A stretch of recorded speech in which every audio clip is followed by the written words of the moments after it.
Yo reflexionaba sobre el título de la conferencia, Jurisdicción Universal y el compromiso con la causa de la justicia. Me decía Joaquín que la idea era suscitar la reflexión y el compromiso por parte de la gente joven que estáis aquí por la causa de la justicia. La verdad es que si tuviéramos que poner una especie de ranking de cuáles son las causas que más pueden motivar por esa causa de la justicia, sin lugar a dudas, las que se incluyen dentro de la jurisdicción universal, o dentro del principio de jurisdicción universal, para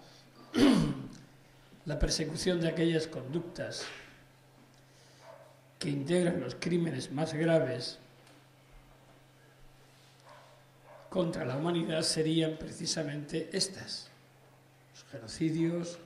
los crímenes de guerra, los crímenes de lesa humanidad, los crímenes de agresión, los de terrorismo,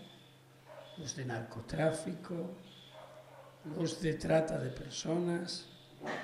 la piratería, en fin, todos aquellos, la corrupción, el lavado de activos, todos aquellos hechos que de una u otra forma tienen una trascendencia internacional, transnacional y universal,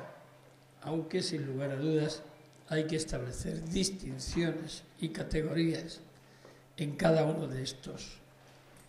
hechos o tipos delictivos. No es lo mismo hablar de los crímenes de lesa humanidad, genocidio o crímenes de guerra, que por sí mismos están catalogados o son en esencia crímenes internacionales que afectan a la comunidad internacional y que las víctimas son universales. Ese es el principio, el gran aporte de la universalidad de las víctimas, que se ha producido como consecuencia del desarrollo del principio de jurisdicción universal, y aquellos otros como el terrorismo o el narcotráfico, que en un momento determinado, por intereses comunes de los países o por la transnacionalidad de las acciones, ha habido un acuerdo entre los distintos estados para que estos crímenes también sean perseguidos por encima de las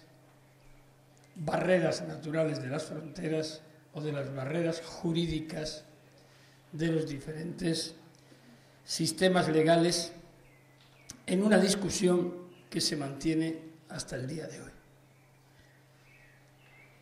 La jurisdicción universal, el principio de jurisdicción universal, doy por hecho que a lo largo de esta semana ya se ha profundizado sobre el sentido, el contenido, la formulación jurídica, la recogida en los diferentes tratados internacionales, legislaciones nacionales. Habéis tenido la oportunidad de escuchar a Javier Chinchón, que es un gran especialista en esta materia, por lo que mi exposición y la de mis compañeros no va a profundizar o no se va a centrar tanto en ese análisis jurídico, sin perjuicio de que lo podamos hacer, y en la mesa redonda y en el debate por supuesto que sí, sino un poco cómo se ha visto este principio, el desarrollo de este principio desde el punto de vista de los operadores judiciales. Ayer tuvisteis la ocasión de oír el punto de vista de las víctimas, de los abogados como Joan Garcés, que ha planteado varios y sigue planteando varios procesos por causas de jurisdicción universal. De hecho, en la actualidad, en la Audiencia Nacional Española sí es, como después pondrá de manifiesto a Fernando Andreu, que tramita uno de ellos, y nuestro aporte quizás es la experiencia tanto personal de los que hemos vivido los inicios de este resurgir de la jurisdicción universal en los años 90, en la última década del siglo pasado, y en estos 14 años del siglo XXI, en los que ha habido de todo. Ha habido avances, retrocesos, nuevos avances, grandes retrocesos, incluso despertar de este principio en algunos países que no lo conocían, que no lo admitían, que no lo consideraban, y que hoy día pues, se ha convertido en un foro de discusión permanente por las razones que siempre estuvieron ahí como los grandes o las grandes enemigas del principio de jurisdicción universal. Los intereses económicos, los políticos y los diplomáticos. Son probablemente los tres ámbitos desde los cuales se ha desplegado mayor negatividad frente a la causa de la justicia, frente a la causa de las víctimas, frente a la protección de las víctimas como principio universal y, por ende, frente al principio de jurisdicción universal. Al final, tristemente, la causa de la justicia, tal como la entendemos aquellos y aquellas que creemos que el derecho de las víctimas a la verdad, a la justicia y a la reparación, con garantías de no repetición, no ha sido entendida así por la generalidad de los gobiernos ni de los líderes políticos que después han tenido que plasmar en iniciativas legislativas esa consolidación y, sin embargo, han planteado los principios contrarios. De modo que una primera afirmación por mi parte sería que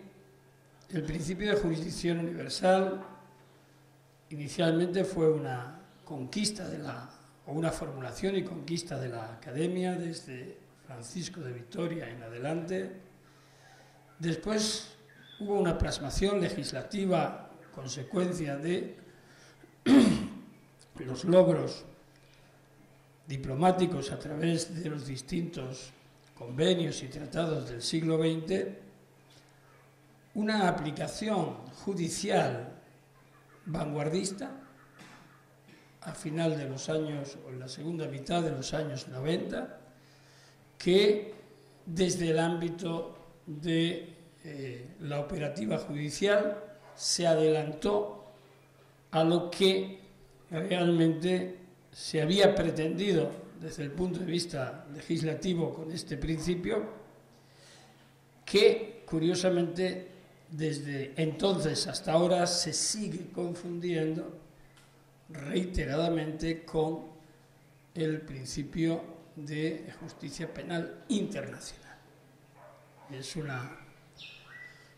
una evidencia y es tan grave como que España hasta ahora mismo se sigue cometiendo ese grave error, y no cualquiera, sino el ministro de Justicia, por ejemplo, o el ministro de Asuntos Exteriores, o los propios parlamentarios que han defendido la reforma, la última reforma de la ley de jurisdicción o del principio de jurisdicción universal. Es decir, es muy triste que juristas y no juristas, pero que tienen unos cargos de relevancia en un país y que abordan una modificación de esta categoría, que sigan afirmando como el ministro de Asuntos Exteriores, el canciller, diciendo estos casos no es necesario que España los investigue porque para eso está la Corte Penal Internacional. Entonces tienes una doble opción: o es idiota el canciller porque no sabe de lo que está hablando, o peor, que es que sabe de lo que está hablando y quiere confundir y manipular. Eso es todavía más grave y es una característica que adorna, dicho sea entre comillas, a muchos de los políticos actuales, sobre todo cuando hablan de estos temas. Porque es evidente, todos los que mínimamente se hayan acercado a este principio de jurisdicción universal saben que precisamente está para aquellos casos en los que resulta imposible la aplicación del Estatuto de Roma. Evidentemente, si el Estatuto de Roma puede aplicarse, bueno, ahí está, pero es complementario. No como ahora se nos quiere hacer ver, invertir o convertir la complementariedad en subsidiariedad, y la subsidiariedad no se sabe ya en qué. En definitiva, lo que no se quiere decir es que por intereses políticos o económicos no se quiere el principio de jurisdicción universal. En eso hay que darle la enhorabuena al canciller español, García Margallo, porque dijo claramente: miren, China es la dueña del 20% de la deuda externa española. Por tanto, no seremos nosotros quien les ponga palos en las ruedas a China admitiendo la persecución de Jiang Zemin o de otros líderes chinos por el genocidio tibetano. Fue manifiestamente claro. Lo cual no quiere decir que esté bien lo que dice. Es decir, es la plasmación del cinismo político más evidente y del desprecio absoluto a las víctimas y al concepto en sí mismo de víctima universal. Es decir, el señor canciller se pasa por el arco del triunfo todo lo que es la tradición y la consecución, el logro más grande de la humanidad en los últimos 115 años de la historia de la humanidad. Y para él, lo de la cláusula Martens debe de sonar, no sé a qué tipo de ritmo, pero desde luego no al jurídico. Y probablemente pues desconozca que ya en 1899 se establece esa obligación de persecución internacional de crímenes contra la paz, de hechos que trascienden a un Estado y que no pueden ser catalogados en sí mismos como un delito propio de un Estado, que si no se persigue no debe haber otro u otros organismos que lo hagan. Y en la misma línea, pues probablemente tampoco recuerde los hechos que motivan esa cláusula y los que después siguieron aconteciendo, pues con el genocidio en Congo, cuando el rey Leopoldo II de Bélgica, cuando fue cuestionado al principio del siglo XX de que habían matado a más de 1 millón de congoleses, decía, bueno, no sé por qué se extrañan, porque nosotros matamos animales, somos los dueños de esa tierra y matamos a los animales que hay dentro, ¿no? Y no se le juzgó. Pero la Convención de La Haya de 1907-8, de los crímenes contra la paz en periodos de guerra, está claramente ya determinada a que esos hechos sean investigados y sean juzgados. Lo mismo, por contaros algunos hitos que no sé si habrán salido en estos días, pero no está de más recordarlos, porque de alguna forma configura el sentido de lo que es la jurisdicción universal y la causa universal por la justicia. Genocidios como el armenio, que tan solo ha sido reconocido como tal por 12 países, entre ellos nuestra España. Nuestra España lo rechazó expresamente el Parlamento español, creo que fue el año pasado, y que ahora se cumplen 100 años.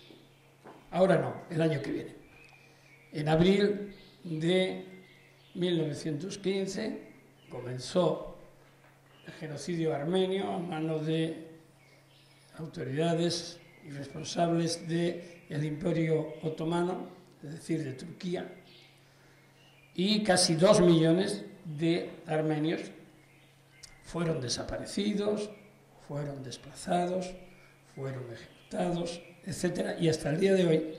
fijaros que solo, como digo, 12 países han reconocido, y en Turquía hasta 2010 era delito, hasta agosto de 2010 era delito hablar de la existencia del genocidio armenio. Han tenido que transcurrir 95 años o 94 años para que se derogue ese precepto y que ya al menos no vayas a la cárcel si dices que hubo un genocidio en Armenia en 1915 a 18. Tratados como el de Versalles de 1919, por el que se acordaba el enjuiciamiento del Kaiser Guillermo II de Hohenlohe por crímenes de guerra, y que no se llevó a efecto porque se oculta o se esconde en Holanda y Holanda niega la extradición. Fijaos la contradicción. Extradición y crímenes universales. Si los crímenes son universales, la extradición nunca debería de ser un obstáculo para el enjuiciamiento de los mismos. Sin embargo, así ha venido siendo durante mucho tiempo, y han sido polémicas importantes, como por ejemplo ocurrió en el caso Pinochet, que durante los más de 500 días que estuvo arrestado o detenido en Gran Bretaña, lo que se debatió fue si se podía iniciar o no el proceso de extradición, y finalmente se desarrolló por el juez, aunque fue devuelto a Chile antes de que se ejecutara esa extradición a España. Extradición que se ganó, por cierto, que el juez Ronald Bartle concedió, pero, como digo, no se llegó a ejecutar porque la decisión política previa fue la de devolver a Pinochet a Chile, o un debate de extradición importante, en ese caso del que os hablará después Dolores Delgado, fue el de la extradición de Ricardo Miguel Cavallo, represor argentino, oculto en México, y cuyo descubrimiento casual por funcionarios de la PGR determinó que España reclamara, que yo mismo reclamara la extradición de Ricardo Miguel Cavallo, y después de 3 años esa extradición se concedió y fue a España, aunque después fue devuelto por una reextradición a Argentina. Como me recordaba Fernando ayer, al ser puesto en libertad, Ricardo Miguel Cavallo fue con su maleta que se iba a Suiza y lo llevaron ante Fernando, y en vez de irse a Suiza, pues se fue a la cárcel, y de la cárcel después fue a Argentina y está condenado a 2 cadenas perpetuas. Pero os hablará de ello Lola. Lo que quiero decir es que hay a veces esas contradicciones. Es decir, parece que, dada la naturaleza de estos crímenes, mecanismos como el de la extradición deberían de ser inexistentes o no constituirse en un obstáculo para hacer posible la acción de la justicia en una forma ágil y eficaz. El Tratado de Versalles, lo mismo que no pudo determinar la persecución y el enjuiciamiento del Kaiser, tuvo un efecto que en cierta forma está relacionado también con el principio de jurisdicción universal. Y es que fue el que realmente creó el crimen de narcotráfico. A partir de ese tratado, después de todo lo que había sido la guerra del opio y demás, se constituye el crimen del tráfico de drogas a partir de ese Tratado de Versalles, que ahí sí se aplicó, como bien sabéis, hasta el día de hoy. Y que ese crimen está catalogado como crimen transnacional, como crimen internacional y cubierto por el principio de jurisdicción universal, al menos en la ley española y realmente en los tratados que lo recogen, como el Tratado de Viena, la Convención de Viena de 1988, entre otras. Bueno, distintos pasos fueron dados después, como el Tratado de Sèvres. Luego vinieron, y os hablará Fernando de ello, otros hitos importantes hasta llegar al Estatuto de Nuremberg, los juicios de Nuremberg, que en un link del entonces y el ahora, aquí aprovecho para hacer, con el permiso de Joaquín, un poco de propaganda, una cuña publicitaria del congreso que vamos a hacer en Madrid sobre jurisdicción universal en el mes de mayo, y en el que lo va a inaugurar el último fiscal vivo que existe de los juicios de Nuremberg, Benjamin Ferencz, que ya tiene 94, casi 95 años, pero va a venir para ese evento en un momento histórico muy importante para la jurisdicción universal, visto cómo está siendo agredida, ¿no? Pero, como veis, fijaos, aquel entonces, 1945, se nos une en 2014 y la discusión es la misma. La discusión sigue siendo la misma. O la fuerza del derecho o la razón de la fuerza más allá del derecho. Porque, en definitiva, de lo que se trata cuando se quiere prescindir del principio de jurisdicción universal es que las manos queden libres. Que las manos queden libres sin la atadura del derecho, sin la atadura, sin las sujeciones de la justicia, sin los límites del Estado de Derecho. Una de las consecuencias más negativas de lo que se ha llamado y se llama la guerra contra el terror, desplegada desde la administración norteamericana después de los ataques terroristas del 11 de septiembre, fue precisamente la desaparición de los límites al poder de la voluntad de los líderes políticos que disponen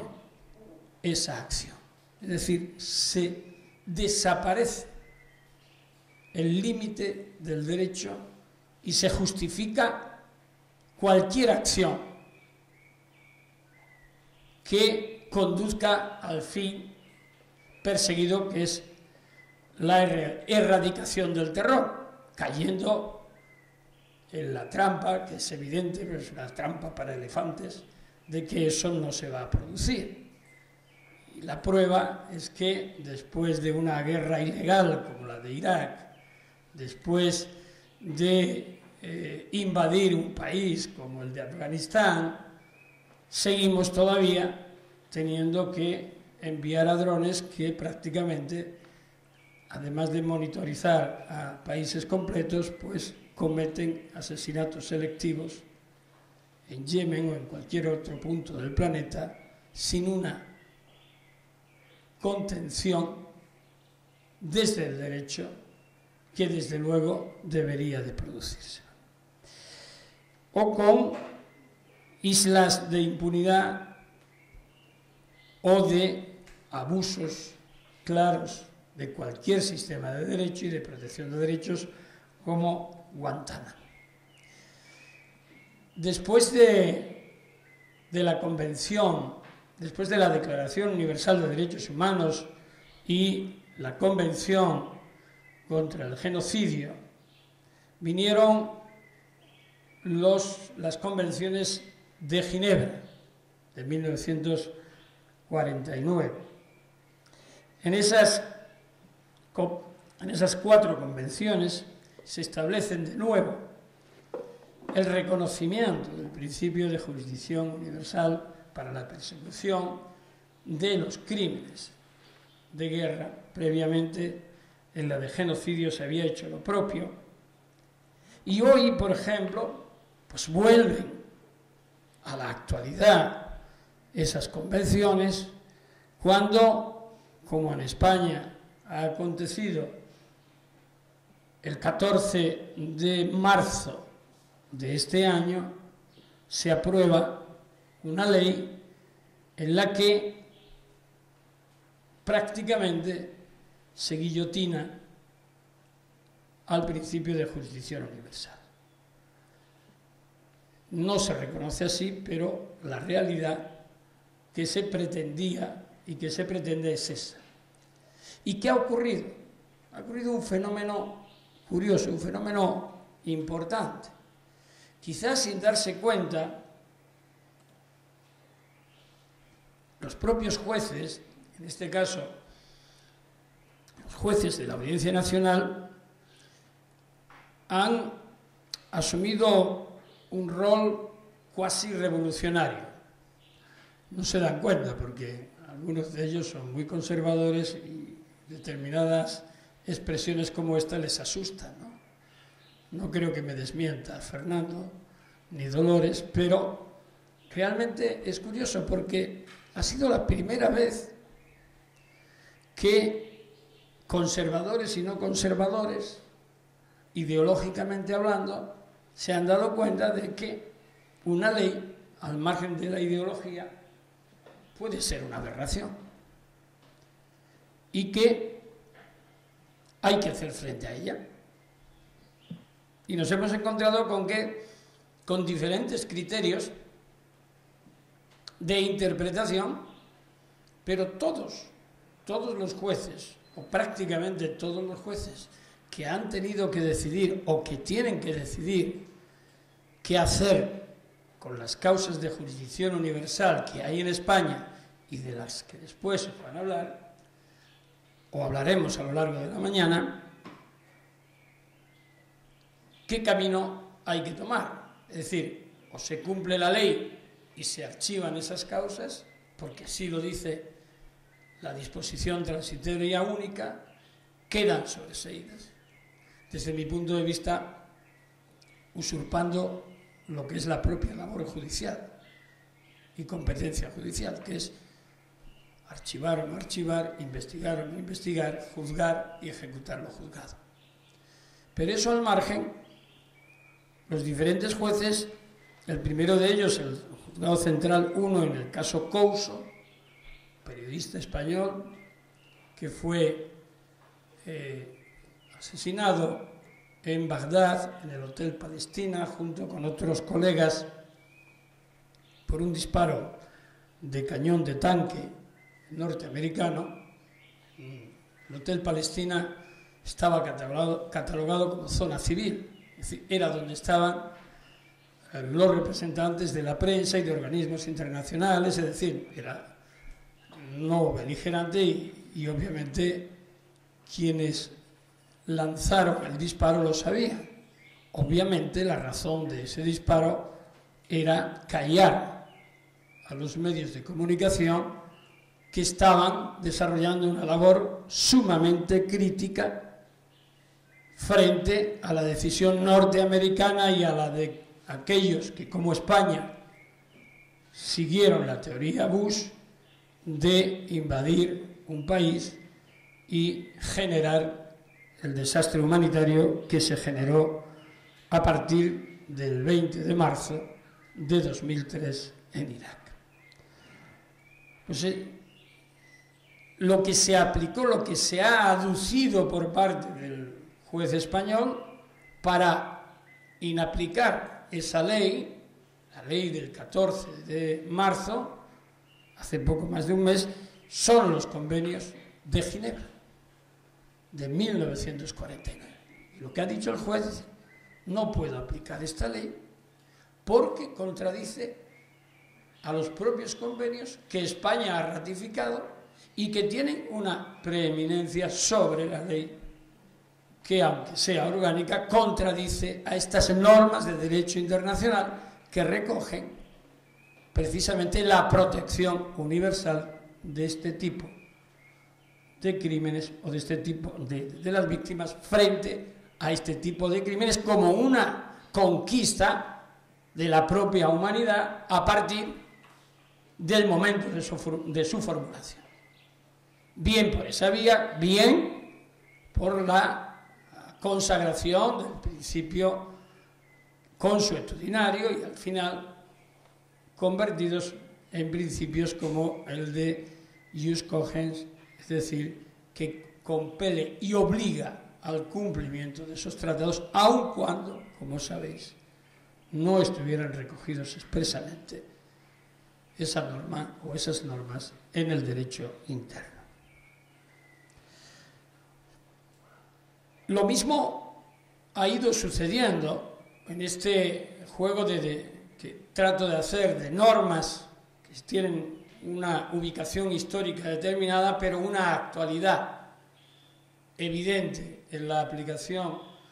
de este principio, en la protección del principio de jurisdicción universal como ejemplo de lucha por la causa de la justicia, entendida en su más amplio sentido. También convenios como el convenio contra la tortura o el Pacto de Derechos Civiles y Políticos, como la propia Convención de Desaparición Forzada de Personas, con la avanzada que tuvo esta convención en América Latina, que fue bastante anterior a la de 2006 de Naciones Unidas, como también en estos convenios se recogen esos principios de persecución universal y, por tanto, de obligación de adelantar la investigación, la persecución y el enjuiciamiento de estas conductas frente a lo que es la constante de la impunidad. Lo mismo ha sucedido con otras causas que en España se han seguido sucesivamente. Los jueces están dictando resoluciones y todas ellas para decir que la ley que se ha aprobado es una ley inconstitucional. Por eso digo que es importante, y quizás los jueces no se dan cuenta de ese papel histórico que en este momento tienen de defensa de la jurisdicción universal, porque realmente, si se dieran cuenta, pues el efecto sería todavía mucho mayor. Están tomando sus decisiones, pero creo que el impacto podría ser mucho mayor por las consecuencias que ya estamos viendo también, que se están produciendo en otros ámbitos, no solo de los crímenes de lesa humanidad, genocidio, etcétera, sino en el de narcotráfico y otros. Sin lugar a dudas, otro momento histórico importante en el que el rol de los jueces, el rol de la justicia fue muy importante y del que ya os han hablado en el día de ayer, fue en el final de los años 90. No doy un salto histórico desde el 49 a los años 90 porque precisamente todo lo que ocurre en el área judicial a partir del año 95-96 tiene su precedente en gran medida en lo que ocurre en este continente, en la época de los años 70 y 80, tanto en Chile, Argentina, Uruguay, Paraguay, Bolivia, Brasil,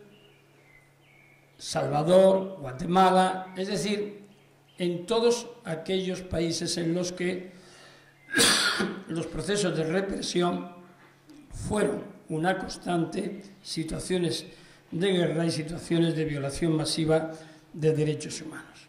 que también ha influido en forma decisiva en que estemos aquí en Costa Rica, en la sede de la Corte Interamericana de Derechos Humanos, de que se haya producido el mayor avance mundial en Latinoamérica en lo que es la respuesta y la protección de derechos humanos desde el ámbito judicial en comparación con el resto del mundo. Sin lugar a dudas, la Corte Interamericana de Derechos Humanos es, para mí, y yo creo que para la generalidad de las personas, el organismo o el tribunal de derechos humanos de más avanzada teoría proteccionista de los derechos fundamentales que hay hoy día en el mundo. Realmente las sentencias de la Corte Interamericana de Derechos Humanos van mucho más allá que el Tribunal Europeo de Derechos Humanos y con una contundencia, desde mi punto de vista, mucho mayor que cualquier otro. Segunda mitad del siglo XX, como veis, ha sido durante el cual se han producido grandes masacres, pero también los grandes avances. En la segunda mitad de los años 90 hay dos hechos fundamentales. Tres. Uno de ellos negativo, que se desarrolla en dos ámbitos territoriales distintos: genocidio en Bosnia, Herzegovina, Kosovo y genocidio en Ruanda. La creación de la Corte Penal Internacional, el Estatuto de Roma, 1998, y en el ámbito más propio de lo que es hoy esta charla, la aplicación del principio de jurisdicción universal que se inicia en España con los casos de Argentina y de Chile. La investigación por los crímenes cometidos en Argentina y Chile. Y a partir de ahí se inicia un desarrollo con el hito fundamental de la detención de Augusto Pinochet en Londres, en la que desempeñó un papel fundamental el abogado Joan Garcés como abogado querellante en la causa de Chile, en la promoción de esa iniciativa y en el mantenimiento y colaboración, y realmente como catalizador de todo lo que supuso la acción por parte de las víctimas y de las organizaciones que impulsaban la denuncia y la querella en esa causa a nivel nacional e internacional, en un mecanismo de cooperación internacional realmente impresionante por la forma en que se desarrolló, casi artesanalmente, o sin el casi, absolutamente en forma artesanal y con todos los elementos en contra, pero que produjo unos resultados realmente importantes, y el avance que después supuso otro caso muy importante en España, como fue el caso Guatemala. El caso de Guatemala, la querella que se presenta por Rigoberta Menchú y otras víctimas frente a Ríos Montt y otros responsables del genocidio maya en Guatemala, lleva un curso judicial que desemboca finalmente en el año 2005 en una decisión de 25 o 26 de septiembre de 2005 del Tribunal Constitucional Español, en que se da acogida o de alguna forma se ratifica el concepto más puro y más amplio de jurisdicción universal, aquel que recoge el carácter de víctima universal y que exige e impone la investigación en forma de pro homine o pro actione, es decir, cuando se trate de perseguir crímenes de esta naturaleza, sea cualquiera el lugar donde se hubieran cometido, sea cualquiera la nacionalidad de las víctimas, sea cualquiera la nacionalidad de los victimarios, con tal de que en el país respectivo no se pudiera conseguir la investigación o la persecución de los mismos. Es decir, esos hitos judiciales iban configurando un principio de jurisdicción universal cada vez más sólido. Aunque es verdad que en el ámbito de la jurisdicción universal y de la justicia penal internacional en general siempre se dan dos pasos hacia adelante y uno hacia atrás. Es decir, aquello que ya se considera consolidado se vuelve atrás, pero luego de alguna forma se encuentra el mecanismo para avanzar. Que esa es la situación en la que estamos ahora mismo, al menos en España. Es decir, cuando todo parecía ya liquidado con una reforma que ataca a los cimientos, se produce una reacción judicial, como he dicho antes, en la que se cuestiona que esto pueda ser así. Y eso va a permitir la continuidad de acciones de este tipo con una profundización desde lo judicial y, por tanto, en defensa de la causa de la justicia, que no es otra que la defensa de las víctimas. Como un elemento judicial más a introducir, tenemos el que representa la Corte Internacional de Justicia. Todos sabéis que el caso Lotus, 1927, de alguna forma se considera como uno de los puntos iniciales del desarrollo de la jurisdicción universal. Sin embargo, en esta formulación más próxima fue el caso Yerodia Nungubasi, es el caso de Bélgica contra Congo, contra el que era canciller de República Democrática del Congo, Yerodia Nungubasi, que incitaba al genocidio y como consecuencia de esas acciones efectivamente aconteció ese genocidio. Se presenta en base al principio de jurisdicción universal, la ley del año 93 de Bélgica, una acción contra el mismo, y Congo reclama contra Bélgica porque era una persona con inmunidad diplomática y presenta el caso ante la Corte Internacional de Justicia, que no tiene nada que ver, como bien sabéis, con la Corte Penal Internacional, y que sin embargo también se suele confundir a la hora de debatir en estos temas con bastante frecuencia. Ahí sabéis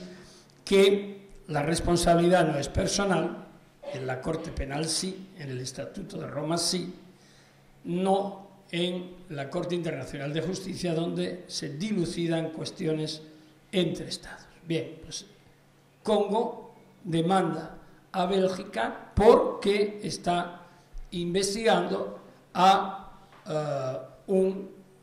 ciudadano congolés que está amparado por la protección consular, por la inmunidad, por la Convención de Viena en ese sentido. Y el tribunal le da la razón. La Corte Internacional de Justicia le da la razón a Congo y le dice a Bélgica: usted no puede investigar a aquellos que tienen inmunidad diplomática, jefes de Estado, de gobierno y cancilleres. Pero lo que viene a decir con esto es, de alguna forma, a confirmar que cuando existe el principio de inmunidad, los únicos que pueden quebrantar ese principio de inmunidad en base al principio de igualdad entre los Estados es un tribunal internacional. Es decir, todos los Estados, por la Carta de Naciones Unidas, son iguales. Para que esto deje de ser así y de que esta base se haga pirámide, tiene que haber un tribunal arriba que, como la Corte Penal Internacional, juzgue, y ahí ya no hay inmunidades posibles. Pero al afirmar esto, lo que estaba reconociendo indirectamente era el principio de jurisdicción universal. Estaba diciendo en forma negativa: usted aquí no puede perseguir porque hay inmunidad, pero no niega que estuviera bien perseguido si no existiera esa inmunidad. Por tanto, ese hecho fue importante a ese nivel. Y el segundo pronunciamiento importante en este ámbito, también de la Corte Internacional de Justicia, ha tenido lugar el 20 de julio de 2012, en el caso Gysiane Habré, de Senegal contra Bélgica. Gysiane Habré fue catalogado como el Pinochet africano.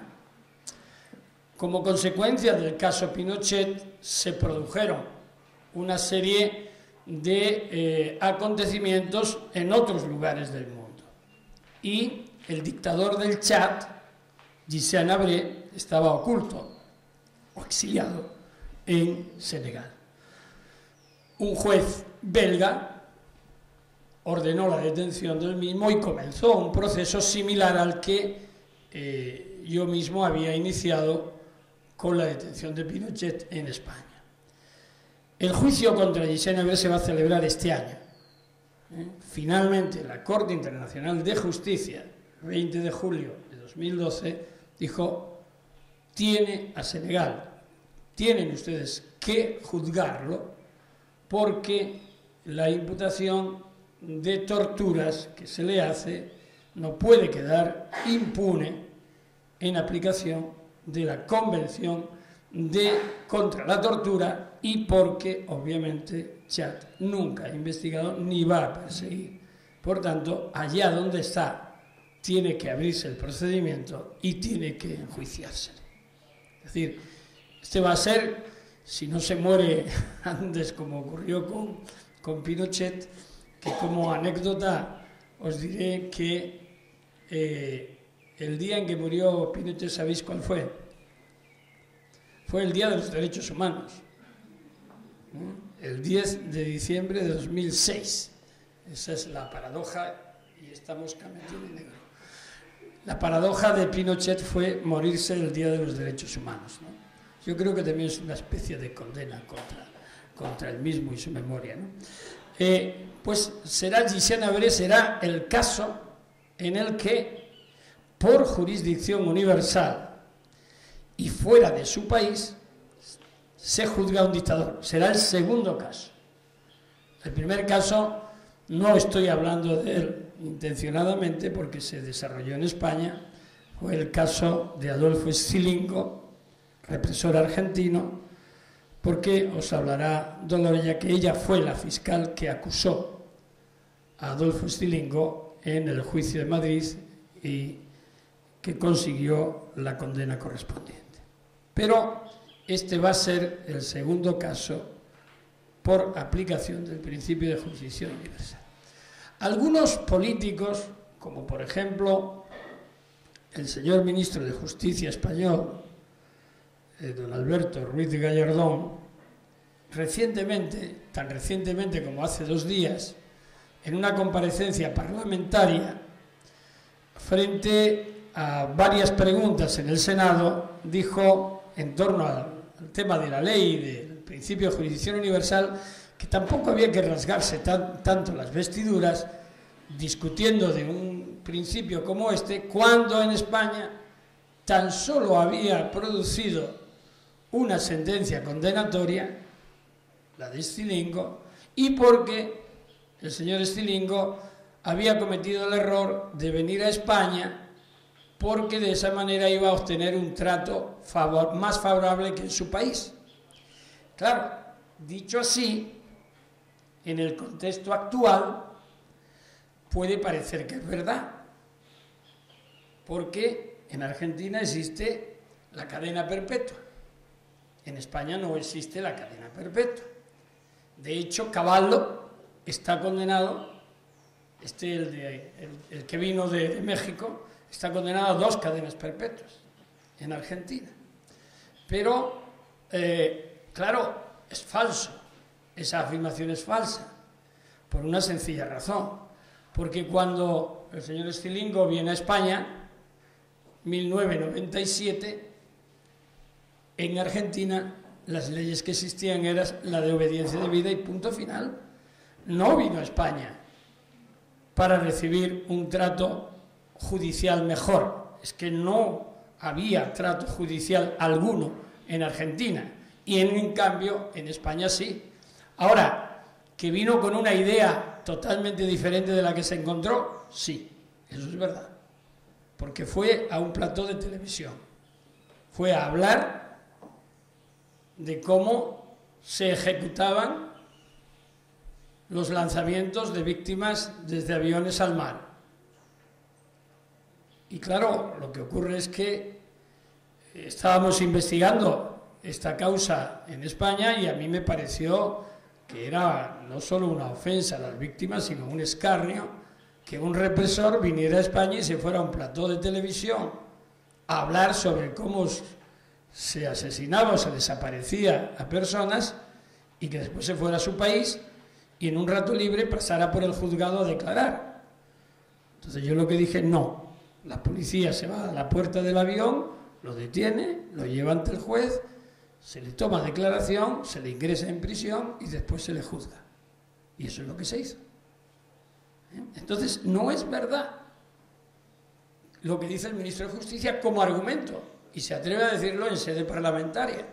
que a mí me ofrece mucho respeto, sobre todo porque no se debe de confundir a las buenas gentes, ¿no? ¿Cuánto tiempo llevo, Joaquín? Es que pongo el reloj aquí, pero luego no me acuerdo de mirarlo, entonces no sé el tiempo que llevo, pero creo que llevo unos 45 minutos, ¿no? Bueno, pues entonces voy a ir terminando porque ya veo caras cansadas. Lo que he tratado de decir de exponer con este desarrollo de lo que han sido hechos criminales, hechos que se integran en la masividad de crímenes internacionales, es que normalmente cuando esto ha sucedido ha habido normas, pero normas que, a diferencia de lo que ha sucedido, por ejemplo, con nuestra ley española ahora, han tenido una visión general, es decir, no han respondido, no han sido creadas para resolver problemas concretos por imposiciones concretas. Es decir, no ha habido un canciller que diga el 20% de la deuda externa española está en manos de China, por tanto, no incomodemos a China. Y frente a ello, pues se aprueba una ley, como ocurrió con Israel hace unos años, en el caso de Gaza, que después os hablará Fernando, y en el caso del plomo fundido, que lo llevó también Dolores.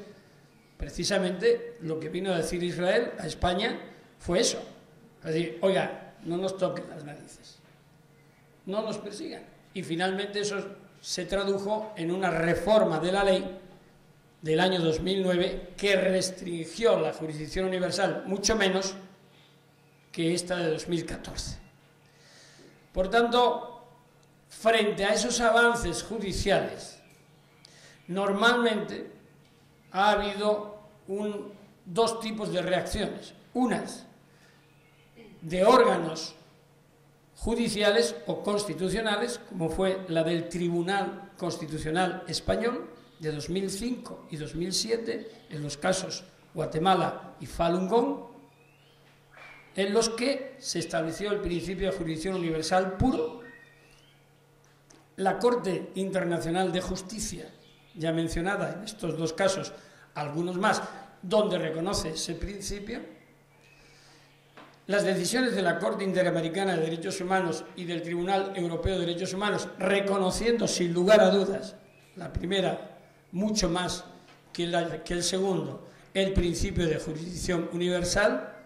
Bueno, supongo que en estos días pues han salido las sentencias relacionadas con Barrios Altos, La Cantuta, el caso de Juan Gelman en Uruguay, la guerrilla araguaya en 2010, el caso sobre la guerrilla araguaya en Brasil, en los que claramente, así como otros, la masacre del Mozote en El Salvador, etcétera, en los que la Corte Interamericana de Derechos Humanos clara y manifiestamente se pronuncia contra la impunidad de leyes de impunidad y estableciendo la inaplicabilidad de ese tipo de leyes de amnistía o de autoamnistía para proteger de la comisión de hechos o de delitos de lesa humanidad, de genocidio o de crímenes de guerra. O sea, la doctrina es absolutamente clara y manifiesta en los casos de Colombia también, en los referidos a paramilitares, FARC, en todos y cada uno de ellos la Corte Interamericana ha sido clara y manifiesta, sentando las bases de la jurisdicción universal, de la protección internacional de los derechos humanos y, por tanto, dando prevalencia a la obligación de investigar, a la obligación de perseguir y a la obligación de desarrollar un juicio justo, rápido y eficaz. Y, finalmente, en los diferentes países, las acciones concretas de los jueces han ido acompañadas de reacciones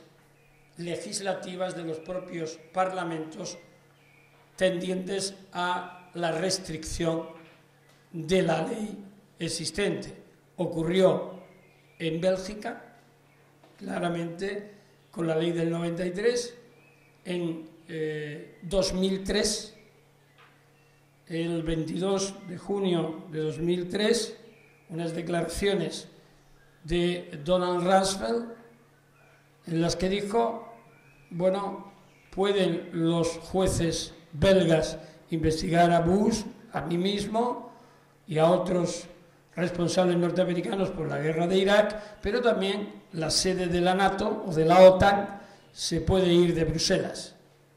La respuesta, 2 meses después, fue la modificación de la Ley de Jurisdicción Universal, reduciendo la aplicabilidad sustancialmente. En España ya os he comentado. Absolutamente cierto, el único país en el que no se ha producido esa situación, sino la contraria, ha sido Argentina, desde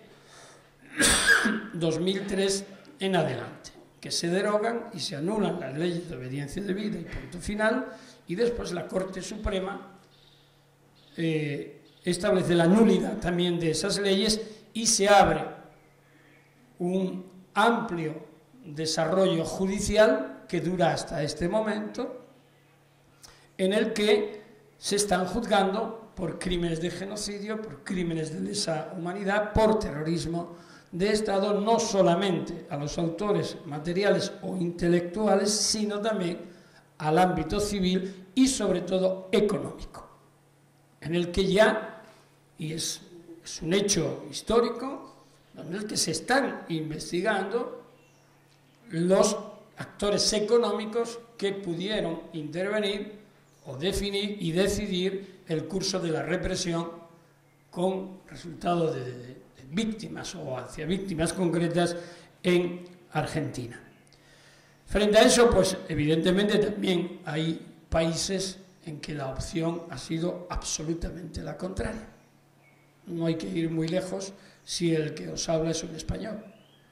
Es decir, en España tenemos el ejemplo más preclaro y más grosero de impunidad reiterada y mantenida desde el inicio de la transición hasta el día de hoy. Es decir, los crímenes franquistas ni se investigaron, ni se han investigado después. El único intento de investigación que se inició en 2006 y 2008 acabó, como he sabido, o por lo menos yo os lo cuento, con el archivo de las causas y el enjuiciamiento del juez. Es decir, esa es la respuesta que la justicia española al más alto nivel ha dado a un hecho cierto, que es la existencia de más de 150.000 víctimas desaparecidas, no combatientes, y que al día de hoy todavía no han sido compensadas, ni con la verdad, ni con la justicia, ni con la reparación. Ni siquiera podemos decir que estamos en un caso de justicia transicional, porque, como ocurre, por ejemplo, en Colombia, en que se debate la existencia o no, con todo el tema de la ley de justicia y paz, y ahora el marco jurídico para la paz, y con dónde están los límites, tal, es que no ha existido.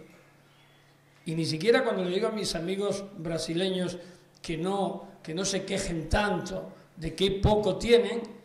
porque ellos decían, no, es que el modelo de la ley de amnistía española es el que se siguió por la ley de amnistía brasileña. Digo, sí, pero por lo menos ahora tenéis comisiones de la verdad y comisiones sobre el estudio de la ley de amnistía y indemnización a víctimas. En España ni eso, en España ni se habla, ni se siente, ni se padece. Es decir, estamos, por otra parte, en lo que se refiere ya y termino, a Latinoamérica, en un momento realmente muy interesante. Es decir, si arrancamos desde el sur hacia el norte, nos damos cuenta que el efecto del caso Pinochet desde Londres en adelante produjo unos resultados muy positivos. En Chile yo nunca afirmaré que la decisión sobre el futuro de Pinochet en Londres fuera un fracaso. Es decir, no he valorado nunca como un fracaso el hecho de que Pinochet no fuera juzgado en España. Podía haber sido juzgado o podía no haber sido, no sabemos lo que hubiera tardado el proceso de extradición, pero hubo un antes y un después. Las causas en Chile se aperturaron, se continuaron, se reforzaron. Pinochet fue desaforado, Pinochet fue procesado, Pinochet fue arrestado en su domicilio y Pinochet no fue condenado porque se murió. Si no lo hubiera sido. Y hechos históricos, como el que se produjo el día 9 de septiembre de este año, en el que la Asociación Nacional de Magistrados Chilenos o la Corte Suprema de Chile pide perdón a las víctimas porque no hizo lo necesario durante la dictadura, denotan un cambio en lo que es, o si no la totalidad, pero por lo menos sí las estructuras judiciales de un país que en el mío no se han producido. Por ejemplo, Argentina ya lo he mencionado, Uruguay nos encontramos con una situación un tanto paradójica, ¿no? Porque después de las dudas de las leyes de caducidad y demás, finalmente el gobierno dijo adelante y ahora es la Corte Suprema la que yo creo que en una especie de rabieta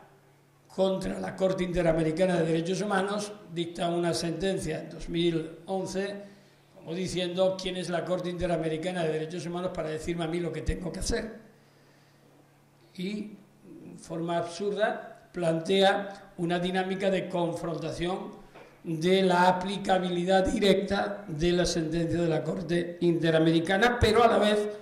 los jueces y fiscales de menor grado siguen investigando. Paraguay, la impunidad es bastante amplia, pero fijaos que se abre una vía de jurisdicción universal a través de Argentina. Se presenta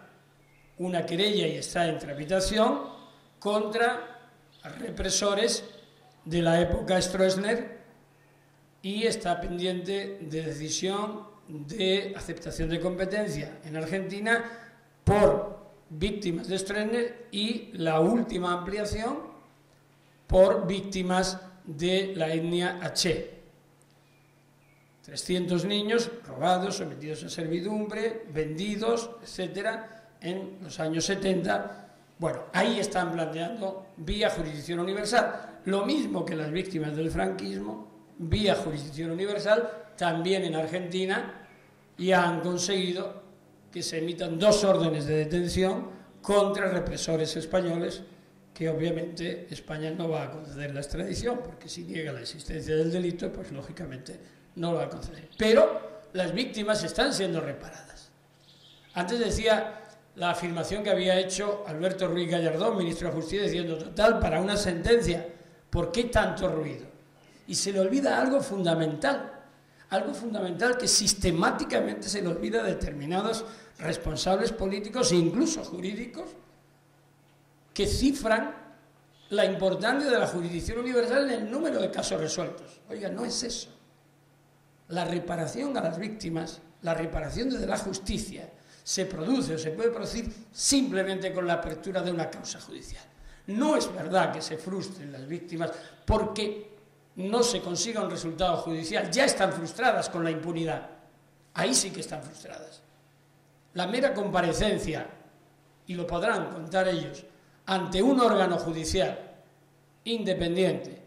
que muestre decisión de investigar esos hechos, que oiga el relato y que como consecuencia del mismo produzca actos judiciales como una orden de detención u otros similares, es ya pura reparación, pura y real reparación. Por tanto, está siendo efectivo ese principio. El efecto disuasorio de la jurisdicción universal es evidente. Recordará Joan Garcés con las órdenes de detención de Pinochet y de otros generales y represores en Chile, pues no era raro cuando de vez en cuando preguntaban a la Audiencia Nacional, y están todavía en vigor, es que no sabemos si salimos y nos van a detener. Y no salían, no se atrevían a salir. Claro, después del éxito de Pinochet y de quien le aconsejara salir de allí, se encontró detenido en Londres, pues claro que sí, claro que es importante todo ese efecto. Bueno, en distintos países de Latinoamérica, como venía diciendo, se van produciendo. En Bolivia todavía no, pero ya se empieza también a fraguar una acción de jurisdicción universal por los cientos de desaparecidos en la época Banzer. También se está avanzando ya. Brasil, como he dicho, claramente está en una dinámica que ya le falta pasar de las fórmulas de justicia restaurativa a las de retribución, es decir, a acción penal por crímenes cometidos, y están ya, fiscales ya están investigando y están investigando penalmente. Aunque ahí el Tribunal Supremo tiene una posición bastante restrictiva sobre la aplicación de la sentencia de la Corte Interamericana, entre otras la de la guerrilla araguaya, que es, si no recuerdo mal, de 27 o 28 de noviembre de 2010. Países de Centroamérica, como Guatemala, bueno, qué duda cabe la importancia histórica de la sentencia luego anulada en el caso de Ríos Montt, pero solo el hecho de que en Guatemala haya sido capaz de producirse un juicio contra Ríos Montt, porque hay que ver quién era Ríos Montt y quién ha sido, y quién sigue siendo, y precisamente por eso cómo se ha conseguido que la Corte de Constitucionalidad, a impulsos de las élites oligárquicas guatemaltecas, haya conseguido la nulidad. Pero bueno, las cosas van hacia adelante, aunque a veces van hacia detrás. 2 pasos hacia adelante, 1 hacia atrás. Y así vamos avanzando. Era imposible pensar en 1999, cuando Rigoberta Menchú presenta la acción contra Ríos Montt en la Audiencia Nacional, que le corresponde al Juzgado Central 1, que años después se estuviera enjuiciando a Ríos Montt. Y sin embargo, así es. El Salvador, bien sabéis, la decisión de la Corte Interamericana de 1900, no de la Corte, de la Comisión Interamericana de 1999, de 22 de diciembre, establece claramente la compatibilidad de comisiones de la verdad, obligación de investigar penalmente, sale la Comisión de la Verdad y al día siguiente ley de amnistía. Hace 20 años, en el 2013. 20 de marzo de 2013 se cumplieron 20 años de la ley de amnistía. Pues bueno, hoy la Corte Constitucional, la Sala Constitucional de la Corte Suprema, tiene admitida ya a trámite una petición para anular esa ley. Y la sentencia de la Corte Interamericana de la masacre del Mozote, pues claramente define de nuevo que es imposible la aplicación de la ley de amnistía en ese caso. Y la Corte Constitucional lo está haciendo. Y el fiscal ha decidido investigar. Es decir, se están produciendo avances. Hay polos de impunidad absoluta, como es Honduras, pero Honduras es otra historia, que espero que las diligencias de investigación previa, preliminares, de la Fiscalía de la Corte Penal Internacional, que conseguimos que se armaran en 2011, no se caigan y que, como han prometido la Fiscalía, visiten Honduras para ver cómo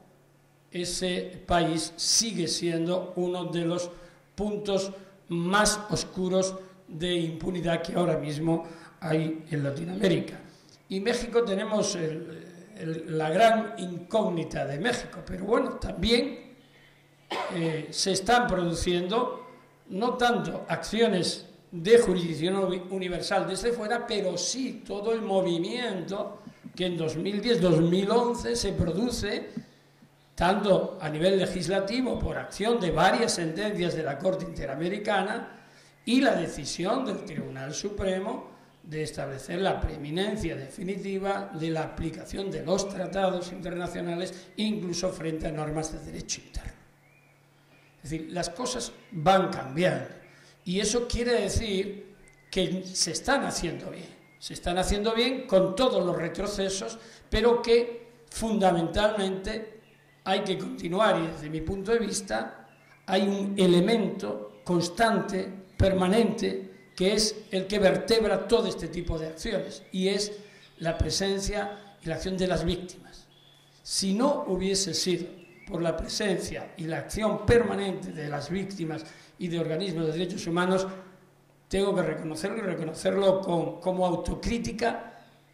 la acción de la justicia, la defensa de la causa de la justicia no habría venido de manos de los jueces. La defensa de la causa de la justicia en la jurisdicción universal ha tenido unos actores principales que han sido las víctimas y su permanente lucha contra la impunidad. Y después, algunos funcionarios judiciales, algunos instrumentos judiciales han funcionado y otros no, pero precisamente los que no funcionan vuelven a funcionar por la presión permanente de las víctimas. No es menor en el otro ámbito de la justicia penal internacional que el Estatuto de Roma se sienta apoyado inicialmente por 1.100 organizaciones de derechos humanos y ahora hasta 2.150 organizaciones de derechos humanos que apoyan la aplicación y el desarrollo del Estatuto de Roma. Es decir, el papel, el rol de la sociedad civil organizada resulta fundamental para ganar desde el ámbito de la jurisdicción universal e internacional la causa de la justicia. Muchísimas gracias.